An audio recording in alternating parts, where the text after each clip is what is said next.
নমস্কার বন্ধুরা, ইএনকে চ্যানেলের পক্ষ থেকে তোমাদের সকলকে স্বাগত। আশা করছি যে যেখান থেকে আমার ভিডিওটা দেখছো তোমরা সকলে ভালো আছো। আমরাও সকলে ভালো আছি। বড়দের প্রণাম, ছোটদের ভালোবাসা নিয়ে আমি আজকে ব্লগটা আমি স্টার্ট করলাম। তা বন্ধুরা, ভিডিওটা স্কিপ না করে তোমরা পুরোটা দেখলে আশা করছি তোমাদের ভালো লাগবে। ভালো লাগলে লাইক, কমেন্ট আর প্রচুর বন্ধুদের কাছে শেয়ার করে দিও। তা বন্ধুরা, ঘরের সমস্ত বাসি কাজটা সেরে আমি চান করে তারপরে একেবারে চলে এসেছি আমি ঠাকুরের কাছে, সন্তোষীমা ঠাকুরের কাছে। আর আমাদের এইখানে আজকে ভোলা বাবার স্থাপন হলো। এখানে একটা আমাদের এই ক্লাবের সামনে ক্লাব আছে, ওই ক্লাবে এই যে বাঁকে করে জল নিয়ে যাচ্ছে। দেখো বন্ধুরা, আমি পুজোয় জোগাড় করছিলাম, তার মধ্যেই বাঁকে করে জল নিয়ে যাচ্ছে। তা আমি বলি তাহলে একটুখানি ভিডিও করি, ওই জন্য আমি ওদের দেখালাম বন্ধুরা। তা বন্ধুরা দেখো, আমি পুজোয় বসে গেছি। তা বন্ধুরা দেখো, আবার একটা দল চলে আসলো। এই যে এইখানে আমরা এই মানে এর আগে যারা গেল ওদেরও চিনি না, আর এই যে এরা এসছে এদেরও চিনি না। আসলে ভোলা বাবা কাকে কোথার থেকে টেনে নিয়ে আসে তার কোনো ঠিক নেই, তাই না বলো বন্ধুরা? যারাই ভোলা বাবাকে ভালোবাসে, ভোলা বাবা ঠিক তাদের টেনে নিয়ে আসবে। তা আমার পুজো ওদিকে হয়ে গেছে, তোমাদের তো দেখালাম। আর সেই রকমভাবে আজকে পুজো আমি শেয়ারও করতে পারিনি। আর এদিকে দেখো বন্ধুরা, আমি এখন বাজে কটা, 10:30টার মতো হয়তো বাজে, কি 11টা বাজে, আমি ঠিক বলতে পারছি না।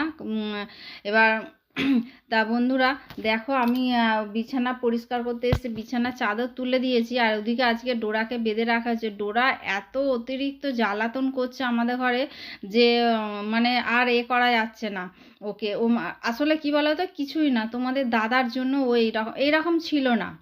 ও আগে খুব ভালো ছিল, কথা বললে কথা শুনতো, কথা বুঝতো, সব কিছু করতো। এখন তোমাদের দাদা খালি বলে কি না, ও কিছু করে না, কিছু করে না, ওকে আরও বেশি করে এখন মানে এত ওকে তোমাদের দাদা আদর দিয়ে দিয়ে, মানে আমরা যদি কেউ কিছু বলি মানে আমাদের সঙ্গে ঝগড়া করবে, বোঝে না ঠিকই, কিন্তু সবই বোঝেও।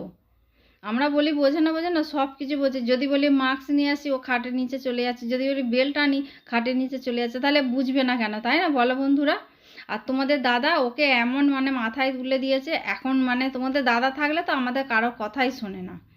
আমরা এমনিতে ধমক টমক দিই তাও, কিন্তু তোমাদের দাদা থাকলে একটা ধমকও দিতে পারবো না ওকে। মানে ওকে এতটা পরিমাণে ভালোবাসে তোমাদের দাদা। এই যে দেখো, তোমাদের সঙ্গে কথা বলতে বলতে আমার ঘর বিছানা পরিষ্কার করা হয়ে গেল। আর এদিকে তোমাদের দাদার এই যে সোয়েটার বলতে ওই যে জ্যাকেট মতো ছিল, সেই জ্যাকেটটা আমি গুছিয়ে রাখলাম। গুছিয়ে এই যে দরজার উপরটাতেই রাখলাম, কারণ ওগুলো এত ভারী ভারী না, আনলার ওখানে রাখতে গেলে আনলার যা সব থাকে সব পড়ে যায়। ওই জন্য বন্ধুরা এই যে এই দরজার উপরে রেখে দিই।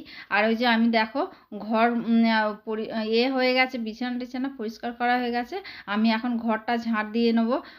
আর তারপরে দেখো তোমাদের দাদা আবার ডোরাকে চান করাবে। এসে আবার তোমাদের দাদা একটু বাইরে বেরিয়েছে, এসে ওকে তেল মাখাবে। তেল মাখিয়ে বন্ধুরা 1 ঘন্টা রাখতে হয়, কিন্তু ওকে তেল মাখিয়ে 10 মিনিটও রাখতে পারে না, কারণ তোমাদের দাদার সময় থাকে না। যেইটুকু সময় থাকে সেইটুকু টাইমের মধ্যেই ওকে মাখিয়ে ওকে চান করিয়ে দেয় সঙ্গে। 10 মিনিটের মধ্যেই ওকে চান করিয়ে নেয়, কারণ তোমাদের দাদার একদমই টাইম থাকে না। আর এদিকে ডল দুপুরবেলা ও দাদাইকে বলছে তুমি কাঁধে নাও আমাকে, আর আমাকে বলছে ঠাম ফটো তোলো আর ননি গান চালাও। এখন ওই যে ছি ছি রে ছি কী গান উঠেছে, সেই গানের তালে তালে ও এখন ওই যে দাদার কাঁধে উঠে আয়নায় দেখে দেখে নাচছে। দেখো বন্ধুরা, দেখেছো? এই যে চান করিয়ে মুছিয়ে পরিষ্কার করে তারপরে তোমাদের দাদা গেছে একটুখানি মিষ্টির দোকানে সন্দেশ আনতে। সন্দেশ এনে আমাদের এইখানে যে মন্দির স্থাপন হলো আজকে ভোলা বাবার, ওইখানে পুজো দিতে যাবে তোমাদের দাদা। ও আমাকে বলেছিল, আর আমার কি খেয়ালবশত আমি ওকে বলা হয়নি যে ফল আনবে। আমি ওকে কিছুই বলিনি জানো বন্ধুরা। আর আমি সচরাচর আমি বাইরে বেরোই না। কোয়েলকে বললাম কোয়েল গিয়ে পুজো দিয়ে আসতে পারবে? কোয়েল বললো মা আমি যাব বিকাল 4টের পর, কারণ আমার এখন অনেক কাজ আছে। তা আমি বললাম তোমাদের দাদাকে বললাম যে তুমি গিয়ে পুজোটা দিয়ে আসো, সন্দেশ কিনে নিয়ে এসেই পুজো দাও, আর কি করবে, কিছু করার নেই, সন্দেশ আর দক্ষিণে আর ধূপকাঠি মোমবাতি দিয়ে পুজো দিয়ে চলে আসো। আর আমি আমি সত্যি কথা বলতে, আমাকে বলছিল তুমি যাও গিয়ে পুজো দিয়ে আসো, আমার ভালো লাগে না বন্ধুরা, আমার বাইরে বেরোতেই আমার ইচ্ছা করে না, আমি এই আমার যেন ঘরই আমার জগৎ, আমার ভালো লাগে না। হয়তো কোথাও হয়তো হুট করে গেলাম, ঠিক আছে, এইখানে মানে পাশাপাশির মধ্যে না আমার ঠিক মানে হয় না, আমার মানে হুট করে আমি বেরোতে পারি না। তাহলে চলো বন্ধুরা, তোমাদের দাদা আসবে, পুজো দিয়ে আসলে পরে তোমাদের দাদাকে খেতে দেবো, খেতে দিয়ে তারপর আমি রেস্ট করব।